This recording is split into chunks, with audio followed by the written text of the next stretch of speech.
Cassie Jo Stoddart, Screen Killers footage. On the night of September 22, 2006, 16-year-old Cassie Jo Stoddart was house-sitting for some family members in Pocatello, Idaho. Two of her classmates, Brian Draper and Tori Adamczyk, also both 16, planned and carried out her murder.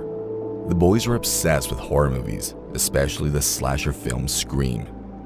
They even admitted to police that their goal was to copy scenes from the movie in real life.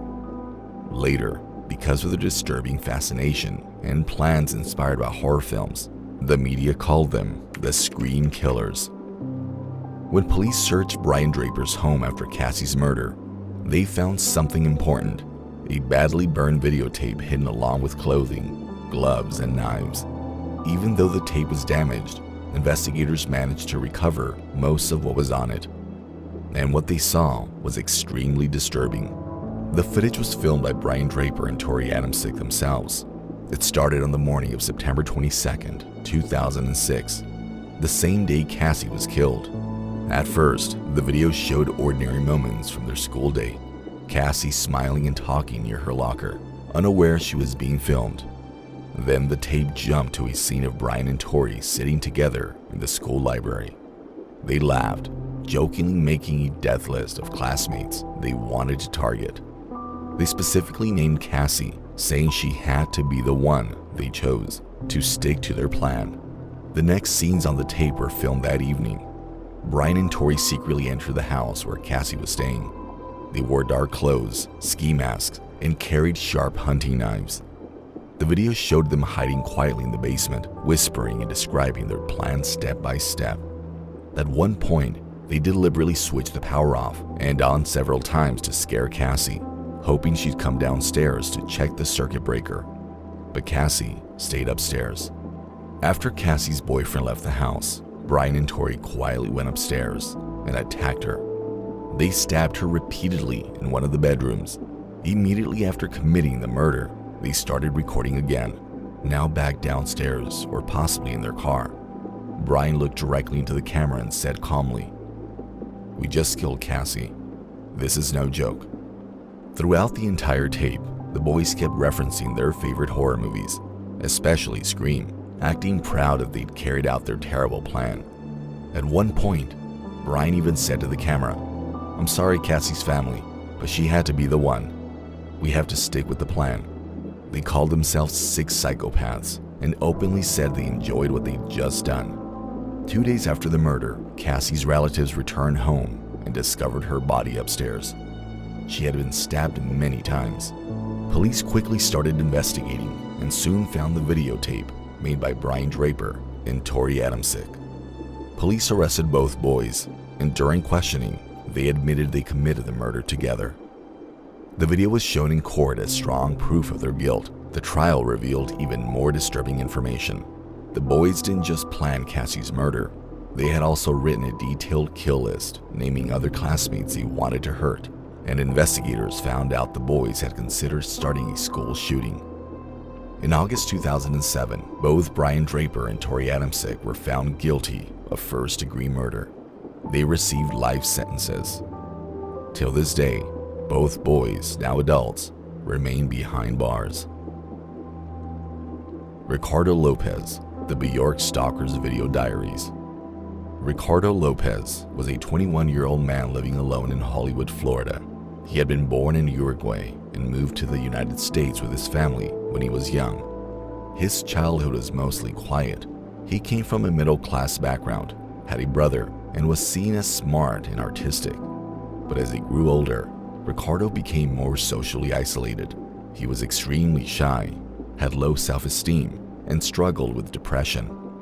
He didn't have many friends, and he never dated.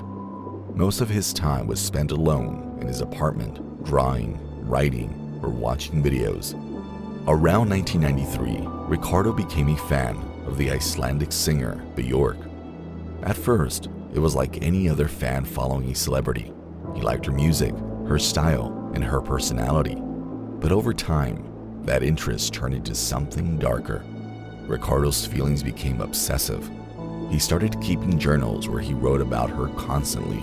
His ideas about her weren't based in reality. He imagined a deep connection between them, even though they had never met.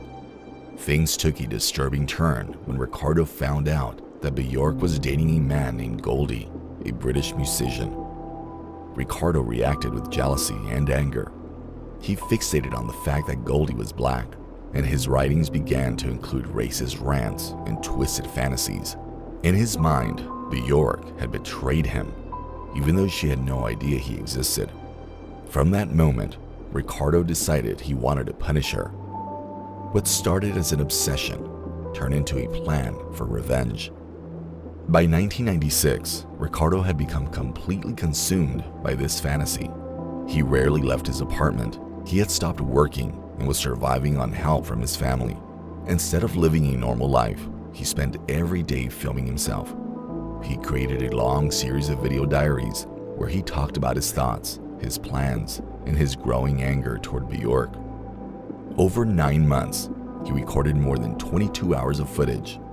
In total, he filled 18 VHS tapes and also wrote an 803-page handwritten journal. In September 1996, Ricardo put his plan into action. He built a homemade bomb using a book, wiring, and sulfuric acid.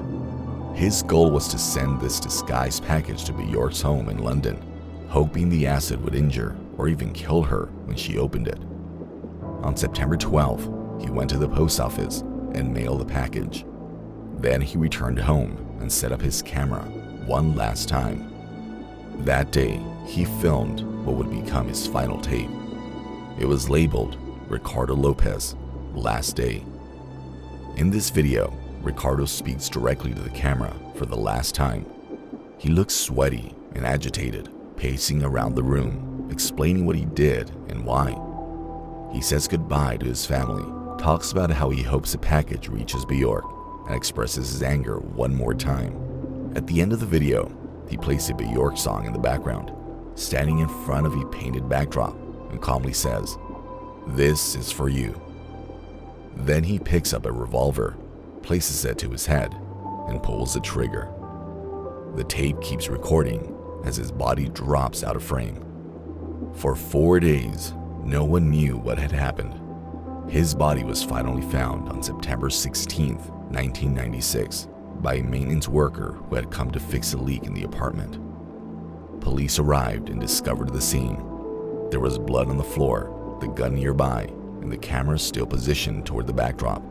They also found the stack of VHS tapes and the massive journal. One tape was still in the camera, his final recording. As detectives reviewed the videos, they realized Ricardo had documented everything, his obsession, and the entire process of planning the attack. The footage included scenes of him building the bomb, step by step, writing out plans, and rehearsing what he would say. It was all real and all captured on camera. Authorities in Florida quickly contacted the police in London. Scotland Yard was able to intercept the package before it reached Bjork. No one was harmed. Bjork never opened the box, and the bomb was safely disarmed. Ricardo Lopez, however, was dead. In the years that followed, the tapes became infamous. In 2000, Danish filmmaker Sami Saif released a documentary titled The Video Diary of Ricardo Lopez, which showed parts of the tapes and gave viewers a glimpse into Ricardo's state of mind. The footage was so intense that it was never fully released to the public. Even today, only short clips or still images are available online. The full tapes remain locked away by law enforcement due to how disturbing they are. Bjork was deeply disturbed by the whole situation. At the time, she released a short statement saying she was grateful no one was hurt, but that the event had been traumatic. She also said she hoped Ricardo's family could find peace. Gary Plauche and Jeff Doucette, airport news footage. In 1984, the city of Baton Rouge, Louisiana, became the center of a case that shocked the entire country, and it all played out on live television. Joseph Jody Plauche was an 11-year-old boy who had been taking karate lessons from a local instructor named Jeff Doucette. At first, Doucette seemed like a normal coach, but behind the scenes, he was secretly abusing Jody. For months, Doucette had been grooming and sexually assaulting the boy without anyone knowing. Then, in February of that year, things escalated. Doucette kidnapped Jody and disappeared. He took him across state lines from Louisiana all the way to California.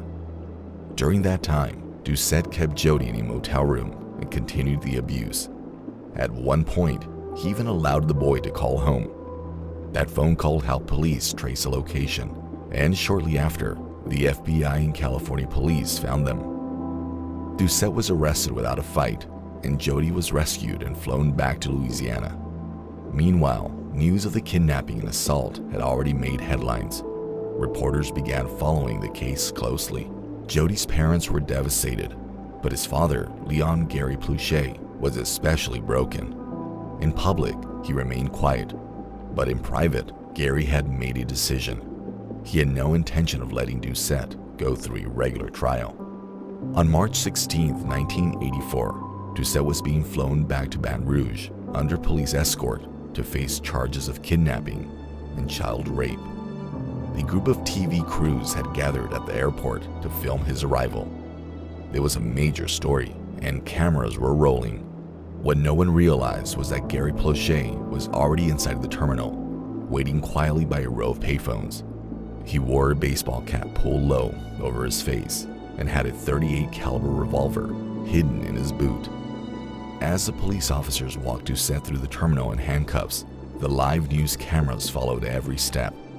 Right at that moment, Gary stepped out from the phones, quickly raised a gun, and fired once. The bullet hit Doucette in the head at point-blank range. He collapsed instantly to the floor. Officers tackled Gary immediately. All of it happened in just a few seconds, and the entire thing was captured by the news cameras broadcasting live. One moment, it shows Doucette being calmly led through the airport. The next, a man appears beside the crowd, raises a gun, and fires. That one shot would end Doucette's life about 24 hours later. He was taken to a hospital in critical condition and died the next day on March 17th. Gary Plauche was arrested on the spot. He didn't resist. When asked why he did it, he simply told the officers, "If it had been your child, you would have done the same." In August 1985, Gary stood trial. He pleaded no contest to manslaughter. The judge sentenced him to 7 years in prison, but suspended the entire sentence. Instead, Gary was given 5 years of probation and 300 hours of community service. He never spent a day in prison. Christine Chubbuck, on-air broadcast suicide. Christine Chubbuck was a 29-year-old television news reporter and anchor working in Sarasota, Florida. She had been with the local station WXLT-TV for about 3 years and hosted a weekday morning show called Suncoast Digest. It was a live program that covered local events and interviews with community guests. Christine was known as a dedicated journalist, hardworking, serious about her job, and intelligent. But outside of work, she struggled. Christine had long battled depression. She found it difficult to make friends, rarely dated, and often felt isolated. People who knew her said that she had a dry sense of humor, but could also be very quiet and withdrawn. She had been seeing a psychiatrist and had even spoken with colleagues about her feelings of hopelessness. Still, no one could have predicted what she would do on the morning of July 15th, 1974.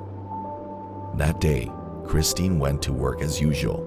She brought her script, sat at her desk, and prepared to go on air.